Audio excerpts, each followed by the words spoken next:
I can't reproduce the exact voice of that character, but I can give you a dark, cynical, chaotic, psychologically intense tone without presenting an unverified spying claim as fact. Imagine waking up one morning and realizing the people you casually waved at every day might know far more about your life than you ever intended to share. Sounds ridiculous, doesn't it? Almost like the kind of story people invent when reality isn't dramatic enough. But here's the uncomfortable part. Whether anyone is actually watching you, or you're simply becoming more aware of how much information people can notice, the fear itself can change the way you behave. Suddenly, every glance feels suspicious, every conversation feels loaded, every coincidence starts looking like evidence. And that's where the real trap begins. Because when you spend your entire life trying to figure out who is watching you, you stop paying attention to what you're actually doing with your life. You become obsessed with invisible enemies, imagined conversations, and theories you can't verify, while your real opportunities quietly walk past you. People love mystery because mystery makes them feel important. It creates the delicious illusion that some secret organization must be fascinated by their existence. But sometimes the world isn't plotting against you. Sometimes people are simply busy surviving their own problems. And that's almost more disturbing, isn't it? The universe doesn't always have a villain assigned to your story. Sometimes you just have to build your life without one. So instead of allowing suspicion to control you, learn to separate facts from assumptions. Protect your privacy intelligently. Keep your boundaries strong.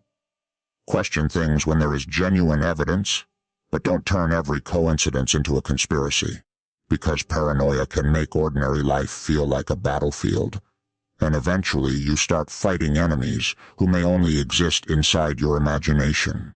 The stronger move is to remain grounded, observe carefully, and refuse to surrender your peace to stories you cannot prove. Because your attention is valuable, your time is limited, and giving both away to invisible threats is one of the easiest ways to lose control of the life that's actually in front of you.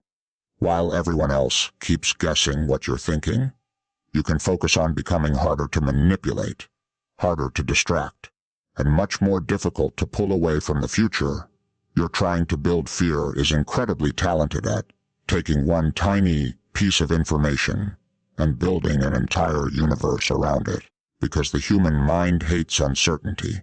Give it a strange coincidence, an unusual glance, a conversation that suddenly stops, or something that doesn't quite make sense, and suddenly your brain starts writing a screenplay with itself as the main character.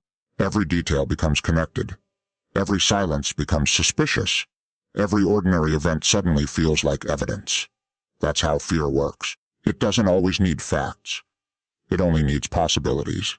And once possibilities start feeling like facts, your judgment becomes the first thing you lose. You start reacting to what you imagine instead of responding to what you actually know. That's why separating facts from fear is one of the most important forms of mental discipline you can develop. Ask yourself a simple question. What do I actually know? Not what do I suspect. Not what could be happening. Not what would explain everything perfectly. What can I verify? That question sounds boring, which is probably why people don't use it enough. Drama is exciting. Evidence is usually much less entertaining, but evidence keeps you grounded. Maybe someone looked at you strangely. That's a fact. The idea that they were secretly monitoring you is an interpretation. Maybe two people stopped talking when you entered the room. That's something you observed. The conclusion that they were discussing you is something your mind added afterward. Those two things are not equal.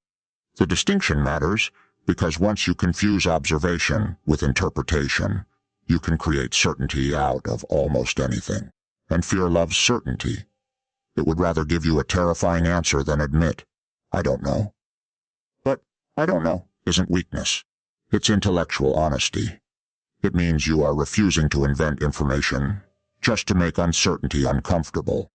You can remain alert without becoming paranoid.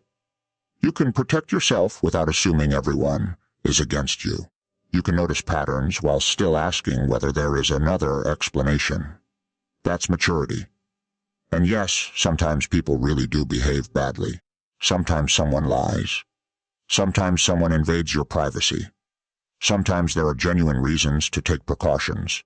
The answer isn't to ignore warning signs. The answer is to evaluate them carefully. Look for repeated behavior. Look for independent evidence. Document important facts when necessary.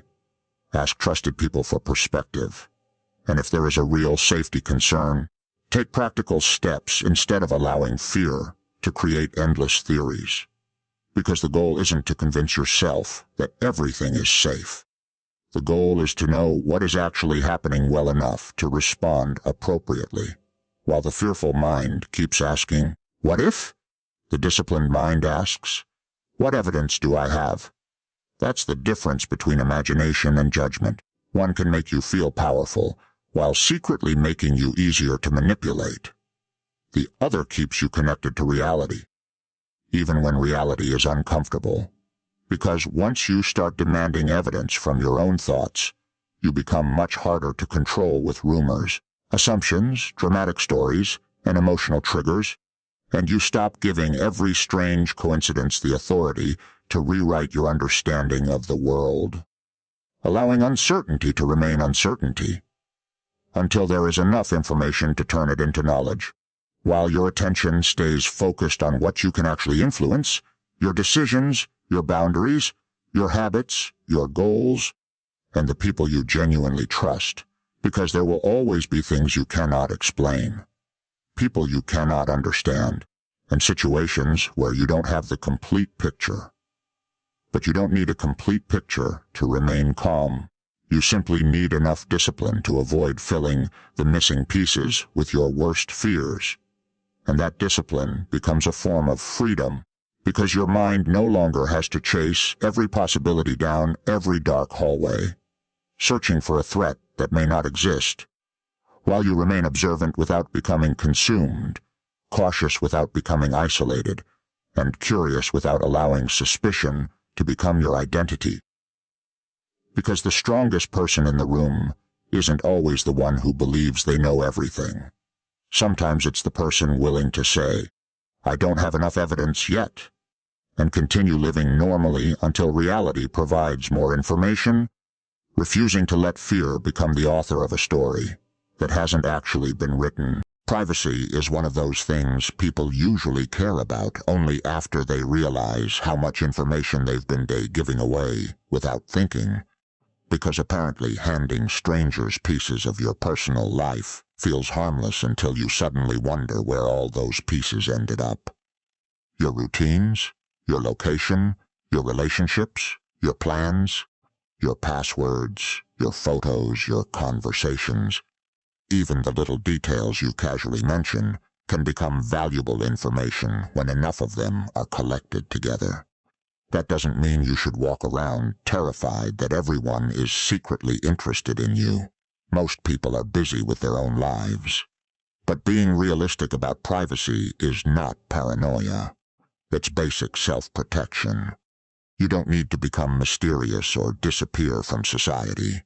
You simply need to become more selective about what you share, with whom you share it, and why you're sharing it. Think about how easily people reveal information online. They post where they're going before they arrive, show the inside of their homes, share personal arguments, announce future plans, tag locations, reveal birthdays, discuss family members, and sometimes even photograph documents without realizing what's visible in the background. Then they wonder how somebody knew something they never thought they had revealed. Information doesn't always need to be stolen dramatically. Sometimes people simply collect what was already available.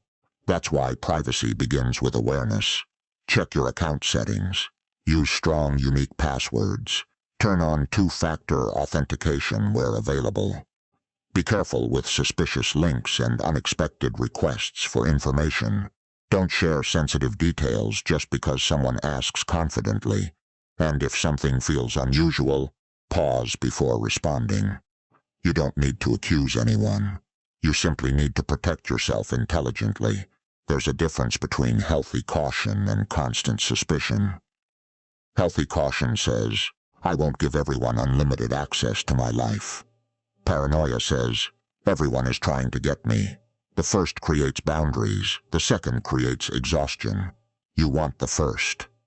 You want to be careful without becoming consumed. You want to understand that privacy isn't about hiding because you're guilty. It's about recognizing that not every part of your life belongs in public view. Some things are valuable precisely because they're private.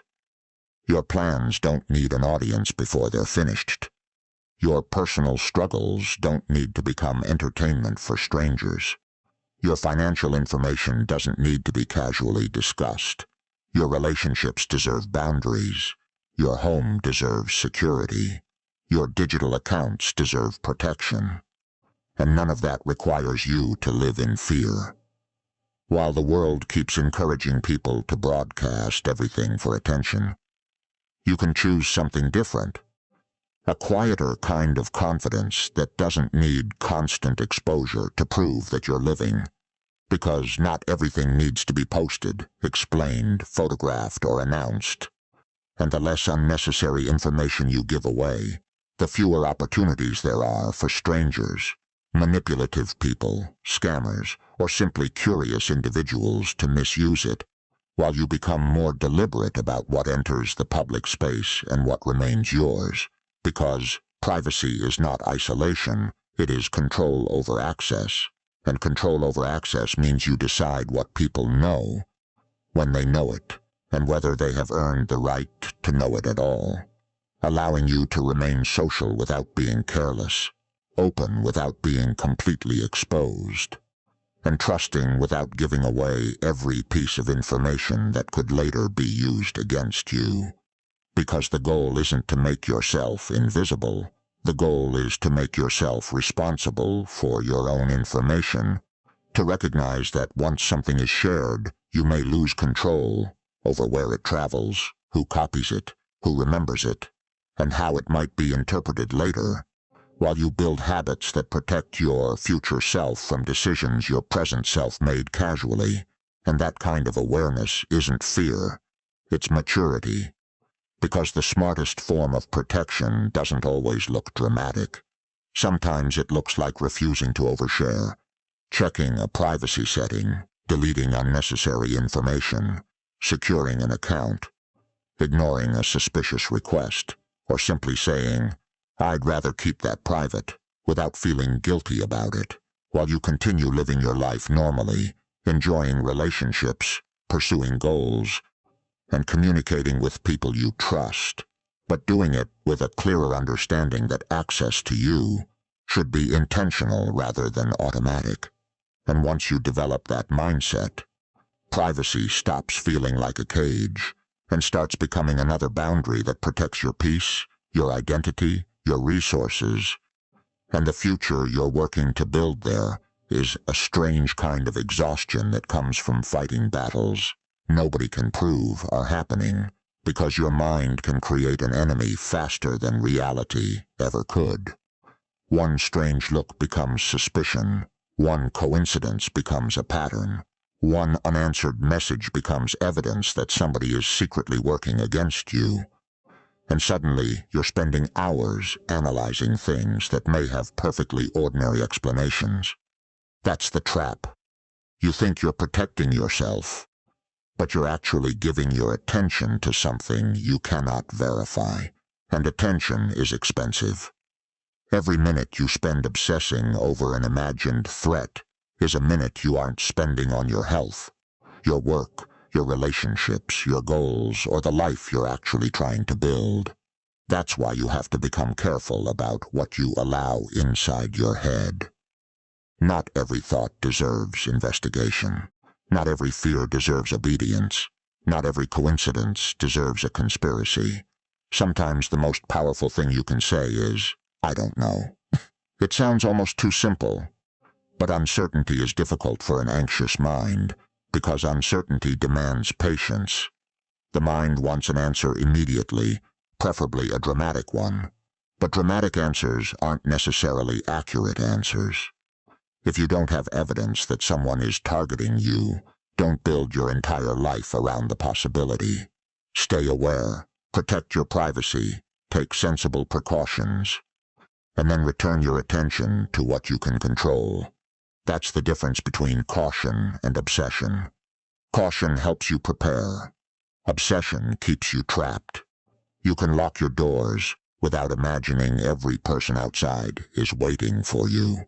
You can protect your accounts without assuming every technical problem is an attack. You can notice unusual behavior without turning it into a complete theory. You can ask questions without becoming consumed by the answers. And if you genuinely discover evidence of wrongdoing, deal with the evidence directly and calmly rather than allowing fear to invent details that aren't there. Because when you let imagined enemies control your thinking, they don't even have to exist to influence your behavior. That's the ridiculous part. You can become angry at someone who never intended anything against you. You can destroy a relationship because you misinterpreted a situation. You can abandon opportunities because you assumed people were judging you.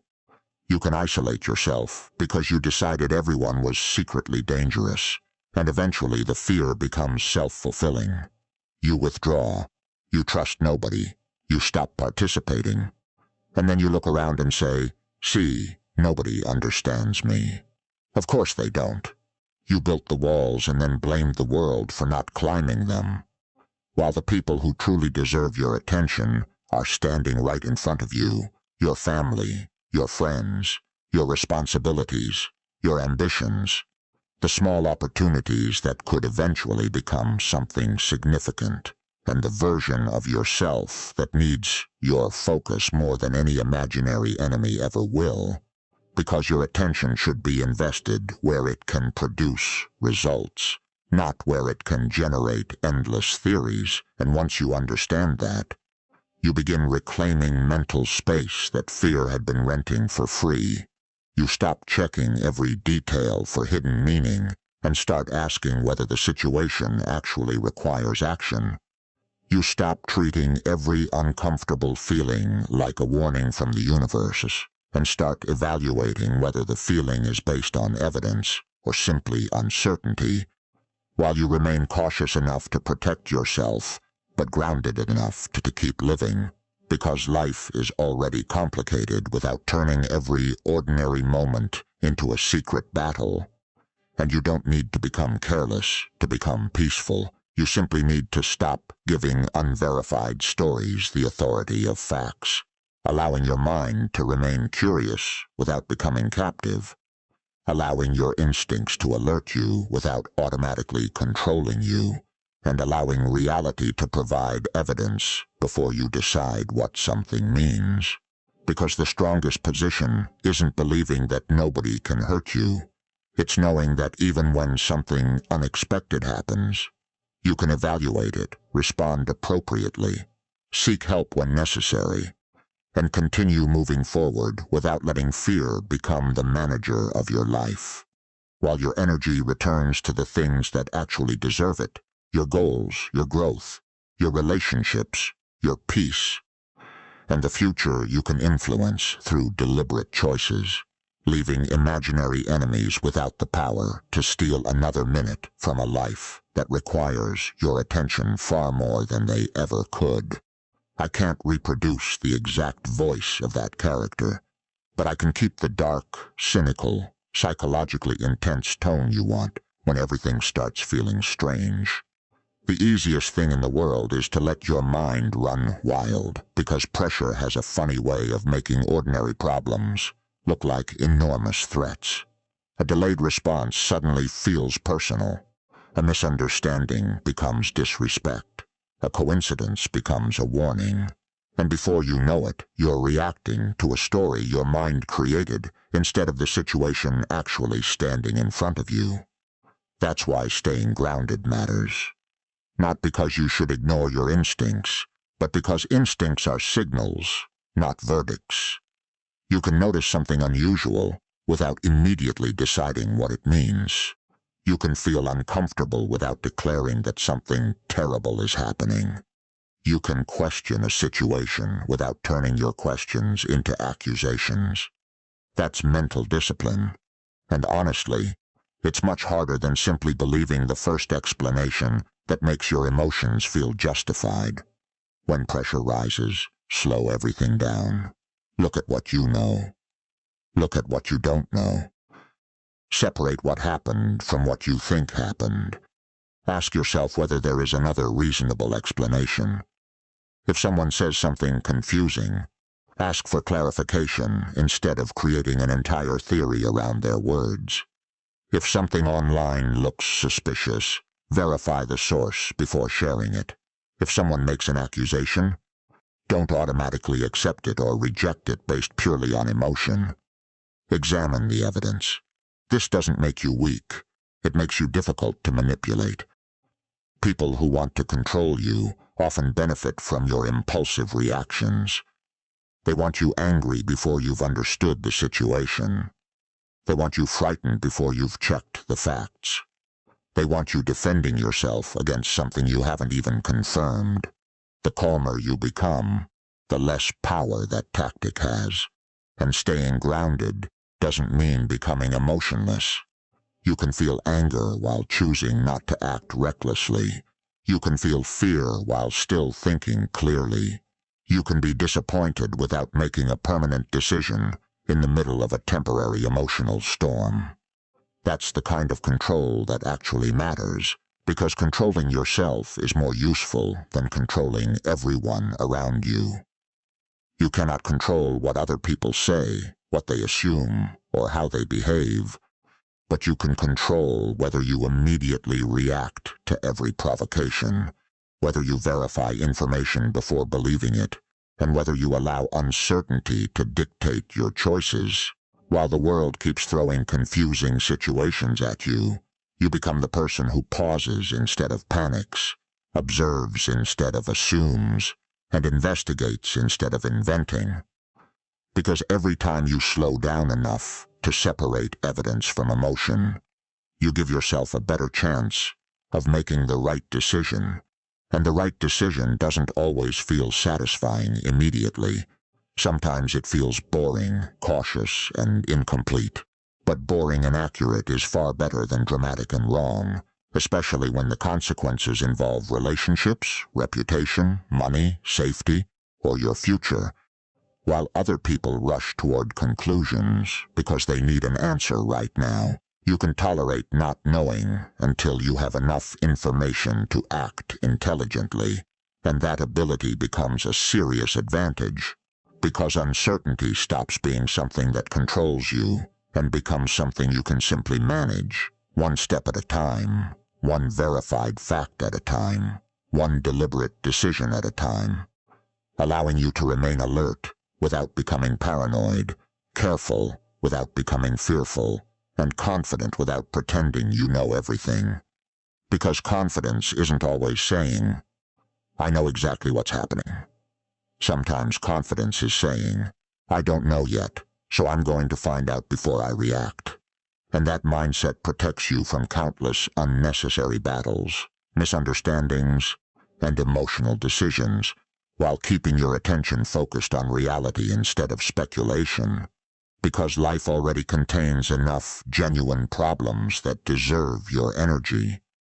You don't need to manufacture additional ones inside your head. And once you learn to distinguish between a real warning and a frightening possibility, you become much harder to distract, much harder to provoke, and much more capable of protecting yourself without sacrificing your peace, your relationships, or your ability to enjoy ordinary life. While pressure continues testing you, your response becomes calmer, sharper, and more deliberate. Not because you have stopped feeling, but because you have stopped allowing every feeling to become a command, giving yourself enough space to think before you speak, enough patience to verify before you believe, and enough self-control to choose your response instead of surrendering it to the first emotion that arrives. Your attention is one of the most valuable things you possess, and yet people give it away like free samples at a supermarket, handing it to every rumor, every argument, every notification, every suspicious thought, and every person who knows exactly which button to press. Then they wonder why they're exhausted. The problem isn't always that life is too difficult. Sometimes it's that your mind has too many open tabs. You're thinking about what someone said 3 days ago, wondering what they meant, checking what they're doing, imagining what might happen, replaying an argument, predicting a future problem, and somehow calling all of that preparation. It isn't preparation if it leaves you unable to act. It's mental noise. And the first step toward reclaiming your attention is realizing that not everything deserves it. Someone can misunderstand you without requiring a 10-page explanation. Someone can dislike you without becoming your personal mission. A rumor can exist without becoming your responsibility. A strange coincidence can remain unexplained without becoming the center of your life. You don't have to solve every mystery that enters your mind. You don't have to respond to every provocation. You don't have to investigate every possibility. Sometimes the healthiest response is to say, "That's not where my energy is going." That sentence sounds simple, but imagine actually living by it. Imagine waking up and deciding that your first thoughts belong to your goals instead of somebody else's opinion. Imagine spending your best hours creating something instead of checking what someone else is doing. Imagine refusing to spend an entire evening analyzing a message that could have meant 5 different things. You would suddenly have hours of your life back, and those hours compound. One focused hour becomes progress. Progress becomes confidence. Confidence becomes momentum. Momentum becomes a different life. That's why attention isn't just a mental concept, it's a resource. Where you place it repeatedly determines what grows. If you constantly feed fear, fear becomes louder. If you constantly feed outrage, outrage becomes familiar. If you constantly feed comparison, insecurity becomes your default setting. But if you feed learning, discipline, creativity, health, meaningful relationships, and purposeful work, those things begin taking up more space inside your life, while distractions start losing their ability to command you, because you finally understand that attention is not something the world automatically deserves. It is something you choose to give. And that choice can be strengthened like any other habit, by noticing when your mind wanders, bringing it back, removing unnecessary distractions, setting boundaries with people who constantly create chaos, and deciding what actually matters before the day begins. While other people chase every piece of drama that crosses their screen, you can become almost boringly focused. And there's something powerful about that kind of boring, because your life starts becoming quieter while your results become louder. You don't need to announce every goal, explain every decision, or respond to every critic. You simply keep working, keep learning, keep improving, and let your actions accumulate, because attention scattered across 100 meaningless battles produces very little, while attention concentrated on a few meaningful priorities can transform years.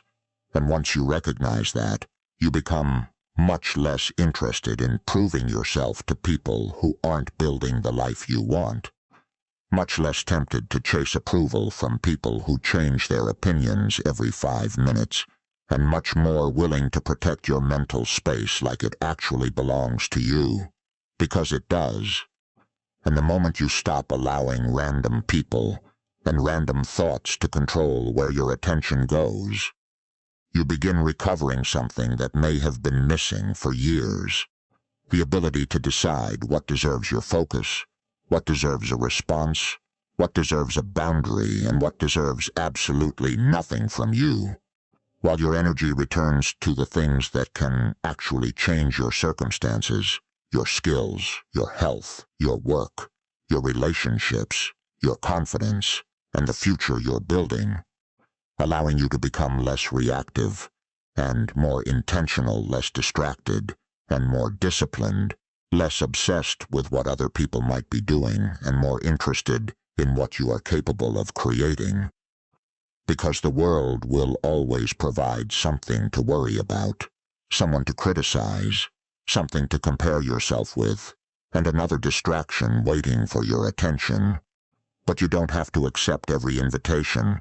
You can choose what enters your mind, what stays there, and what gets removed, turning attention into a boundary, focus into a habit, and your time into something you stop wasting on invisible battles that produce nothing, while you continue moving toward the life that actually requires you to be present, awake, disciplined, and fully aware of where you are placing the most powerful resource you have, your attention,